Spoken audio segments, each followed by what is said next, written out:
Good afternoon. Chairman Coons, Ranking Member Flake, it really is my pleasure to appear before you today to talk about Somalia. You reminded me this is my first hearing since taking over my position about 2 months ago, and it really is important for me because as Assistant Secretary for African Affairs, Somalia will remain a top foreign policy priority for the Department of State, as it has for the Obama administration. This past year marked significant changes in Somalia and in our bilateral relationship with Somalia. The election of President Hassan Sheikh Mohamud was a welcome signal that room for political progress in Somalia was opening.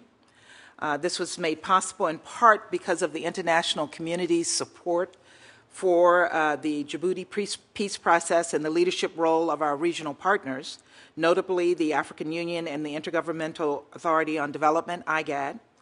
On January 17th, we formally recognized the federal government of Somalia after 2 decades of transitional governments. Nonetheless, the U.S. government also understood very clearly that Somalia would face considerable challenges as it worked to rebuild its statehood. The successes of the African Union mission in Somalia, AMISOM troop contributing countries, and strategic partners to combat and eviscerate al-Shabaab are demonstrating the strength of an African-led model. Nonetheless, this Somalia-based al-Qaeda affiliate remains a dangerous presence. The all-too-recent terrorist attack on the Westgate shopping mall in Nairobi, for which al-Shabaab has taken credit, is a chilling example of the challenges for Somalia and the region. The attack suggests that violent extremism in the Horn of Africa may be evolving. It also makes clear that al-Shabaab presents a threat to U.S. partner nations in East Africa, to American citizens, and to U.S. interests in that region and elsewhere. Al-Shabaab must be stopped. The federal government of Somalia must increase its capacity to counter al-Shabaab, unify a fractured political system, and provide basic services to the Somali people. For all this, the government of Somalia needs our support and much more. Our primary interest in Somalia is to help the people of Somalia build a peaceful nation that is stable, with a stable government that's able to ensure civil security, and services for its citizens. This leads me to turn to what our policy engagement is in Somalia. Prior to our recognition of the federal government of Somalia, our Somalia policy had 3 primary elements: provide support for African Union mission in Somalia, or AMISOM, as it is commonly known, and AMISOM's strategic partner, Ethiopia, to combat Shabaab and provide political space for the government to operate. Second, we wanted to respond to the humanitarian crisis and initiate stabilization where possible. And third, we wanted to promote our dual-track policy. Post-transition, and this is prior transition, post-transition, the 3 elements of our Somali policy have evolved, and it is as follows. First, we continue to support AMISOM as the primary stabilizing force in Somalia. As we expand our assistance to the Somali National Army to build its institutional and operational capacity. From FY 2007 through FY 2013, the United States obligated approximately $512 million in support of AMISOM, in addition to our assessed contributions for the UN logistics support packages for AMISOM. During the same period, we obligated more than $170 million to support the Somali National Army to counter al-Shabaab more effectively. Second, we have shifted focus from humanitarian crisis response, now concentrating on security and stability, laying the foundation for economic recovery through our development-focused programming.